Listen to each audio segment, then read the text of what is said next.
दोस्तों, जैसा कि आप जानती है कि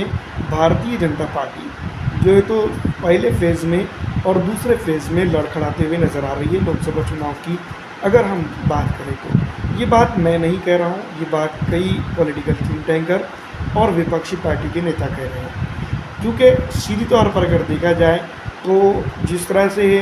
एक पैरामीटर होता है जो जनता को जो तो एक आंकने का होता है, नेताओं का जो तो टेम्परेचर जिस तरह से देखा जाए वो बनता हुआ नज़र नहीं आ रहा है। पहले चरण के प्रचार के लिए जो चीज़ें दरकार थी, जिस तरह से प्रचार हो रहा था उस दौरान की अगर हम बात करें तो सब कुछ सामान्य था और तमाम तरह से जो तो डेवलपमेंट के ऊपर 10 साल के कार्यकाल के ऊपर बात की जा रही थी। जैसे ही पहला चरण होता है उसके बाद दूसरे चरण के अंदर जो चुनाव प्रचार हुआ उसकी जो भाषा रही, जिस तरह से स्ट्रक्चर बना है, उसके बाद जो है तो मैं आपको बता दूं कि पूरी तरह से दरहम बरहम होता हुआ जा रहा है मिजाज जनाब का। दूसरी तरफ मैं आपको बता दूं कि जो उमूमी तौर पर कांग्रेस जिस तरह से डेवलपमेंट करवाने के लिए वोट मांग रही है और भारतीय जनता पार्टी को डेवलपमेंट के ऊपर वोट मांगने चाहिए थे, उस तरह से नहीं होता हुआ नज़र आ रहा है। दोस्तों, आखिर में मैं आपको बता दूं कि प्रधानमंत्री नरेंद्र मोदी के भाषणों की अगर हम देखें तो पहले चरण के भाषणों को दूसरे चरण के वक्त अगर हम कंपैरिजन करते हैं और दूसरे और पहले चरण के भाषणों को तीसरे चरण के लिए जो तैयारी चल रही है उसको कंपैरिजन अगर हम करें तो पूरी तरह से अगर देखा जाए तो डिफरेंट नज़र आ रहा है। तो ये बात जो है तो कहीं ना कहीं खल रही है कि पहले और दूसरे चरण के अंदर जो जनता थी उन्होंने सीधी तौर पर अगर हम बात करें तो कहीं ना कहीं ये बात हम कह सकते हैं कि जो तो दूसरे चरण के अंदर जो अपने नज़दीकी वोटर थे, जिसमें हम कई एक नाम ले सकते हैं लेकिन हम नाम नहीं लेना चाहते हैं दोस्तों, वहाँ पर जो तो भारतीय जनता पार्टी का एक वोट बैंक था जो जिसको हम कह सकते हैं, उन्होंने जो तो कहीं ना कहीं भारतीय जनता पार्टी का पहले और दूसरे फेज़ के अंदर जो तो पूरा तरह से मिजाज को जो है तो बदल दिया है। जो है तो जिस तरह से हम कह सकते हैं शतरंज के खेल में जो है तो कई एक चीज़ें बदली हैं और इस बार जो तो लोकसभा चुनाव की अगर हम बात करें तो काफ़ी कुछ चीज़ें दूसरे चरण के अंदर पूरी तरह से मिजाज जो है तो दरहम बरहम हो गया है। तो ये जो चीज़ है इसको लेकर विपक्ष जिस तरह से बातें बना रहा है, अगर उनकी बातों को अगर हम सच मानते हैं तो ये बात समझी जा सकती है कि जो वोटर था, बेसिक वोटर देखो दोस्तों मैं बता दूं कि हर पार्टी का कुछ परसेंटेज में होता है, वो परसेंटेज ऑफ वोटर जो है तो कहीं ना कहीं भारतीय जनता पार्टी के हाथ से निसटता हुआ नज़र आ रहा है, खिसकता हुआ नज़र आ रहा है, जिसके चलते कुछ इस तरह की भाषा और जो है तो बयानबाजी होते हुए नज़र आ रही है। हमने अगर कंपैरिजन करें तो हैदराबाद के अंदर जो जिस तरह से हमने देखे कि भाषणों की झड़ी लगी हुई है और अलग अलग जगहों पर, हैदराबाद ही नहीं बल्कि हम अलग अलग जगहों पर देखें तो मैं बता दूं कि भारत के प्रधानमंत्री नरेंद्र मोदी का एक बयान आता है कि वो कहते हैं कि मुसलमानों को जात के आधार पर हम वोट नहीं देंगे, मुसलमानों को धर्म के आधार पर या जात के आधार पर हम वोट नहीं देंगे। ये बात तो हम जानते हैं कि भारतीय जनता पार्टी से कोई उम्मीद नहीं लगाई जा सकती है, क्योंकि दोस्तों मैं आपको बता दूं कि भारतीय जनता पार्टी के लिए जो प्रधानमंत्री नरेंद्र मोदी है वो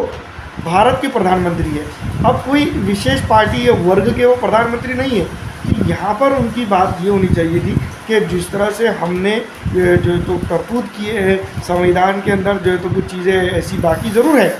जी हाँ, कि जिसके चलते जो है तो मुसलमानों को जो है तो आरक्षण दिया जा सकता है, मराठों को भी जो है तो जैसे मतलब जितनी भी जातियाँ हैं उनको जो है तो आरक्षण दिया जा सकता है। इस तरह की जो है तो स्टेटमेंट देते तो काफ़ी कुछ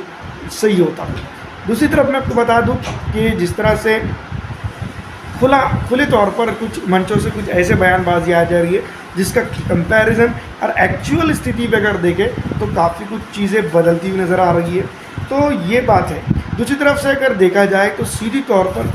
भारत के प्रधानमंत्री नरेंद्र मोदी ने जो है तो भारत के मुसलमानों को बता दिया है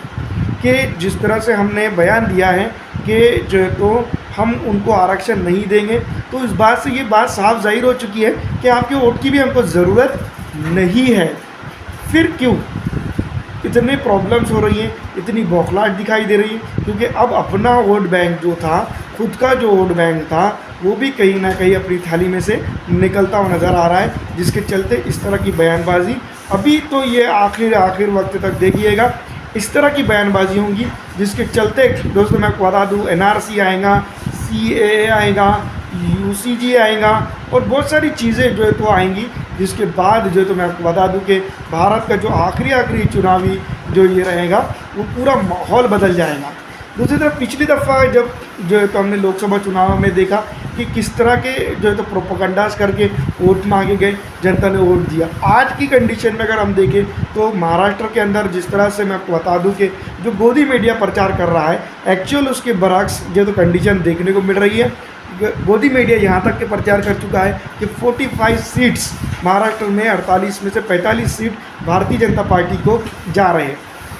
आप सभी जानते होंगे, जो महाराष्ट्र के लोगों को जानते हैं कि वो जो है तो मैं आपको बता दूं कि अगर वो देखें तो खुली तौर पर कुछ सीटें ऐसी है जहाँ पर मैं आपको बता दूं कि पार्टी को नहीं देखते हैं लोग, जनता जो है तो इंसान को देखती है, तो वो जीत रही है। जैसे कि औरंगाबाद की सीट 45 में से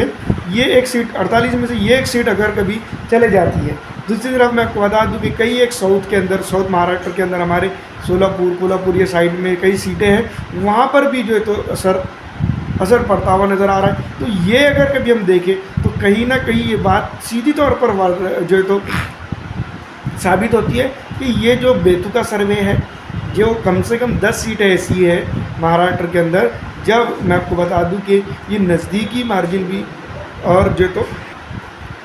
जब हम नज़दीकी मार्जिन की तरफ देखें तो ये लोग, तो कहीं ना कहीं हम ये ज़रूर कह सकते हैं कि मौजूदा दौर की जो भारतीय जनता पार्टी है उसका बेसिक वोट बैंक, जो एक पार्टी का वोट बैंक होता है, जैसा कि मान लीजिएगा कांग्रेस पार्टी है तो उसका जो वोट बैंक है भारत के अंदर वो ज़्यादातर मुस्लिम समुदाय के लोग और पढ़े लिखे लोगों का जो है तो मैं आपको बता दूं कि वोट बैंक कांग्रेस का समझा जाता है। दूसरी तरफ अगर हम बात करें लालू प्रसाद यादव की पार्टी तो उनका यादव का वोट बैंक समझा जाता है, समाजवादी के लिए भी यादव का वोट बैंक समझा जाता है। तो ऐसा जो एक हर पार्टी का एक वोट बैंक होता है, तो भारतीय जनता पार्टी का भी अपना एक आधार है, जन आधार है, वो कहीं ना कहीं वो होते हुए नज़र आ रही है। क्योंकि सीधी तौर पर मैं आपको बता दूं कि लोकसभा चुनाव से पहले कुछ जातियों के लोगों ने, खास करके मैं आपको बता दूं कि भारतीय जनता पार्टी का बहिष्कार करने की कोशिश की थी या फिर किया था। तो कुछ जगहों पर जो तो सीधी तौर पर विपक्ष को समर्थन की बात तो नहीं की गई, लेकिन विपक्ष को जो सराहना दी गई। महाराष्ट्र के अंदर अगर हम बात करें तो बहुत सारा समाज जो है तो सीधी तौर पर जो सत्ताधारी पक्ष की वजह से, सत्ता में होने की वजह से खिलाफ होता हुआ नजर आता है। तो ये जो चीज़ें हुई है, ये चीज़ें जो हो रही है, ये सीधी तौर पर एक बात बताती है कि जो बेसिक वोट बैंक रहता है हर पार्टी का, वो कहीं ना कहीं डैमेज हो रहा है। तो ये जो चीज़ है दूसरे फेज़ के अंदर, ये जो तो जनता ने बीजेपी का खेल कहीं ना कहीं बिगाड़ती हुई नज़र आ रही है। तो ये चीज़ ना हो, थर्ड फोर्थ जितने भी आपके आगे के जो बाकी है उसके अंदर ऐसा ना हो, तो भारतीय जनता पार्टी के लिए राह आसान हो सकती है, वरना यहाँ से और भी मुश्किलें पैदा हो सकती है। फिलहाल इस वीडियो में इतना ही। अगर अच्छी लगती है तो उसको लाइक जरूर कर दीजिए।